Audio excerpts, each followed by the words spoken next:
Agora iremos aprender o que é petróleo, como o petróleo foi formado ao longo dos anos e como que a partir dele eu obtenho os polímeros que falamos na aula anterior.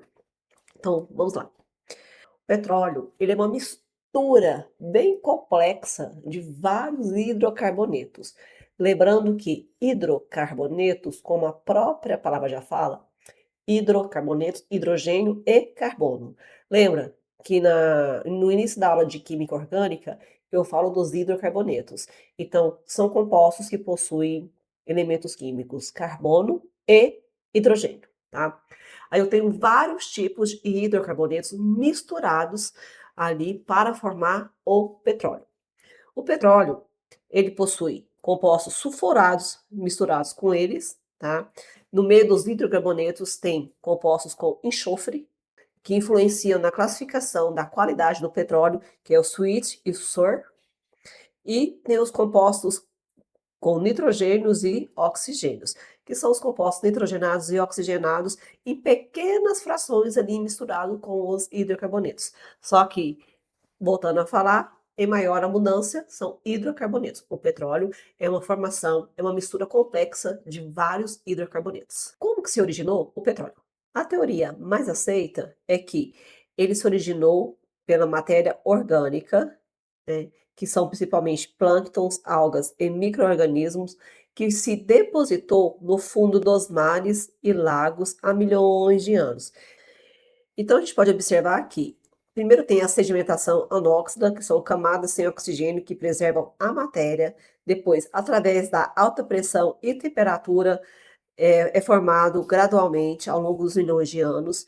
Tem a deposição orgânica dos plânctons, algas e detritos, e ao longo dos anos vai formando os hidrocarbonetos. É importante falar que a ausência do oxigênio é de grande importância para a formação do petróleo. Por quê? Porque ela impede a deposição completa da matéria orgânica, permitindo sua transformação gradual sob ação da pressão e calor. Então, é tudo um conjunto favorável para que o petróleo seja formado. Só que isso é muito mais complexo do que falar, né? A gente sabe que, então, ele veio da matéria orgânica, principalmente de plânctons, tudo bem. Mas da matéria orgânica para a formação do petróleo, existe fases. E uma das principais é o querogênio. O que é o querogênio? O querogênio é a transição da matéria orgânica para petróleo. O que é o querogênio? É uma substância sólida ou semissólida formada após a diagênese. É o precursor do petróleo. Portanto, o querogênio é justamente a fase intermediária da matéria orgânica para a formação do petróleo. E aonde que o petróleo é encontrado? Ele é encontrado no meio das rochas. Ele não é um lago subterrâneo. Ele é encontrado no meio das rochas, que tem os poros, e ali fica o petróleo nesses buraquinhos, nessas fendas. Aqui, ó. O petróleo não fica em lagos subterrâneos, ele ocupa poros de rochas.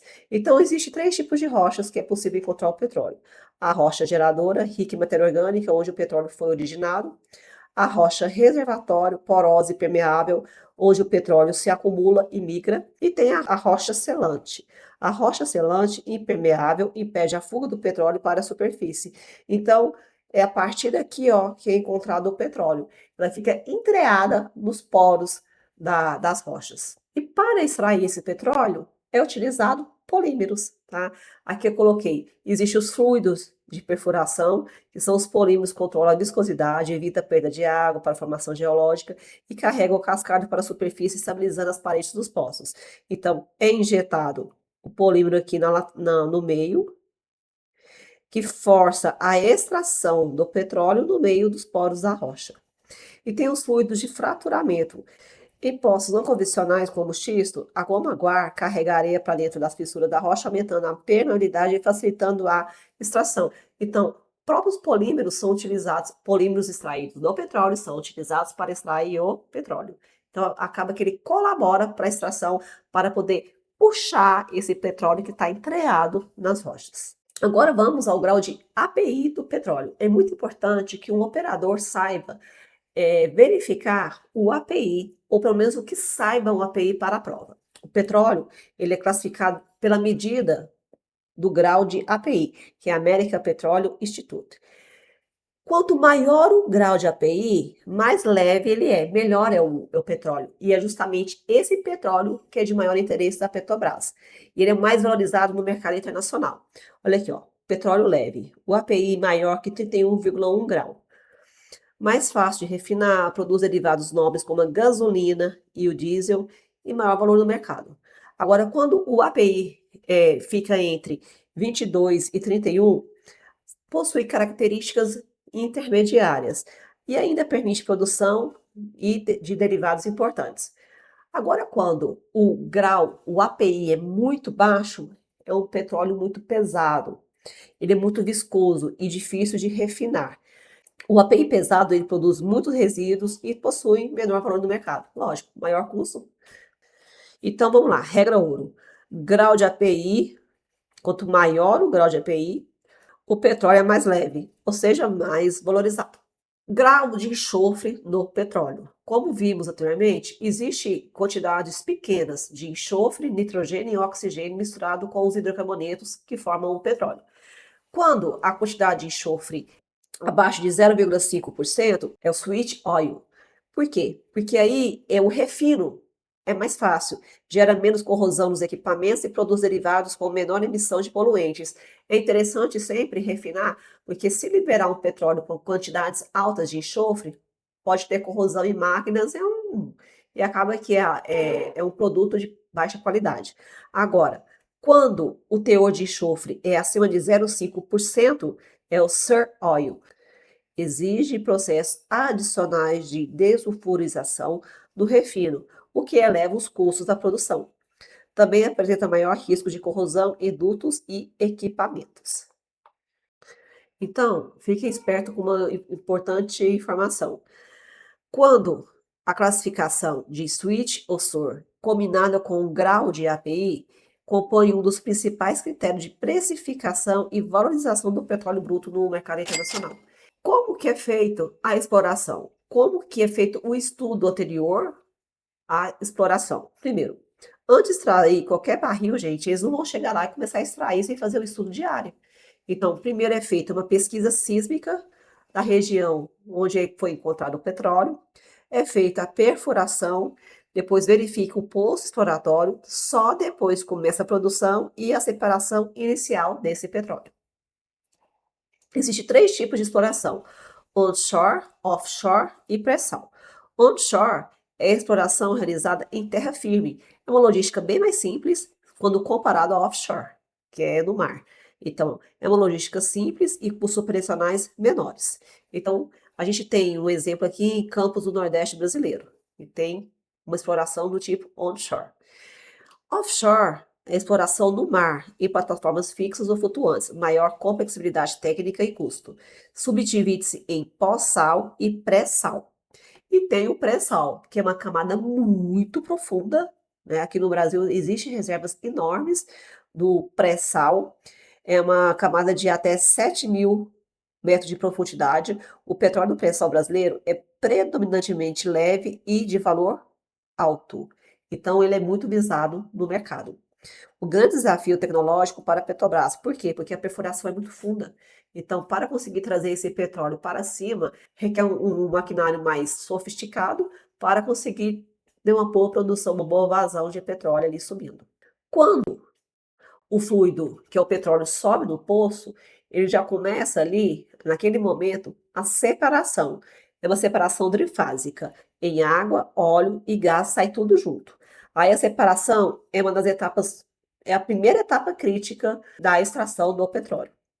A água de formação altamente salina deve ser tratada e rejeitada ou descartada de forma controlada, ou seja, ele extraiu o petróleo, a água utilizada deve ser tratada para poder ser descartada.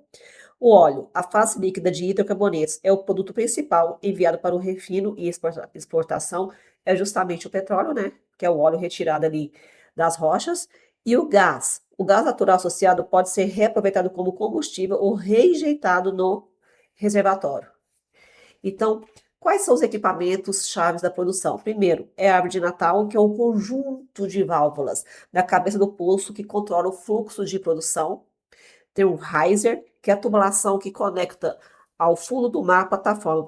E tem o FPSO, que é justamente a unidade flutuante de produção, armazenamento e transferência, que é a próxima sequência da extração, e o separador trifásico, que separa água, óleo e gás. Como que é o refino do petróleo? Essa parte aqui é bastante cobrada no seu concurso, tá? Vamos prestar bastante atenção.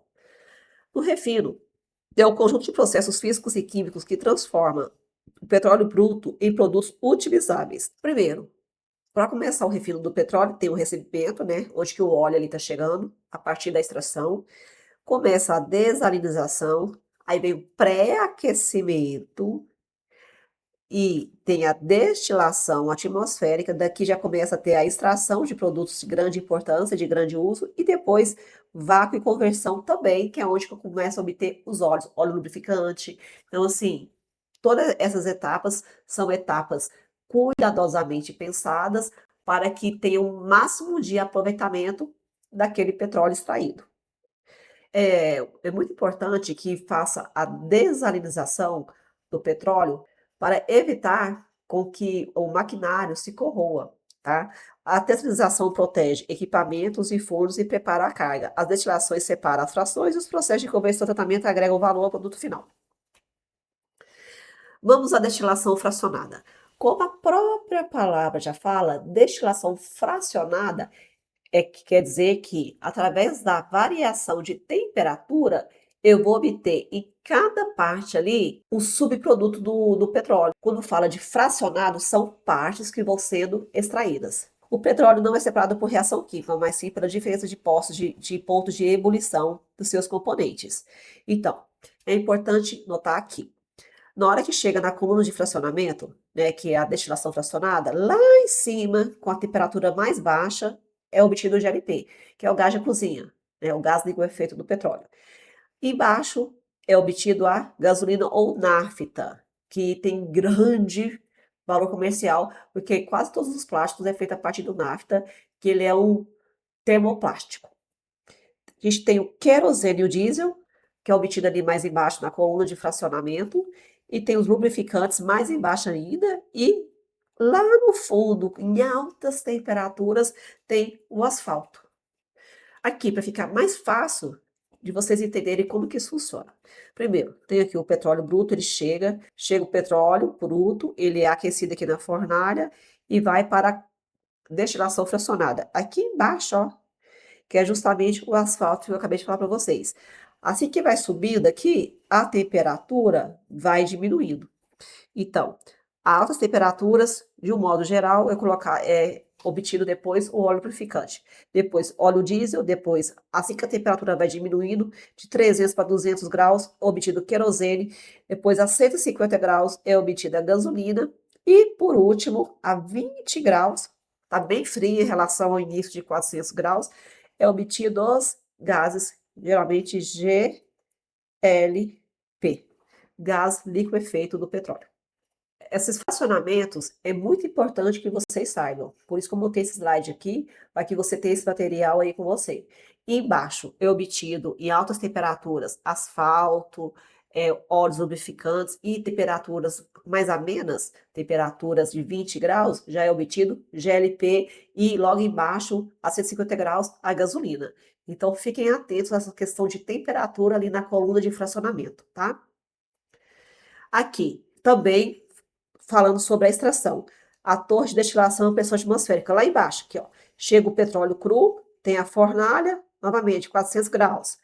Tem o óleo, certo? Aqui embaixo, que é retirado o óleo, depois tem os óleos mais leves, depois tem o querosene, a gasolina, assim que a temperatura vai diminuindo, e lá em cima, os gases, mais ou menos em torno de 20 graus, certo? Agora aqui tem uma tabela, é um resumo de tudo que é obtido do petróleo em cada parte aqui da coluna de fracionamento.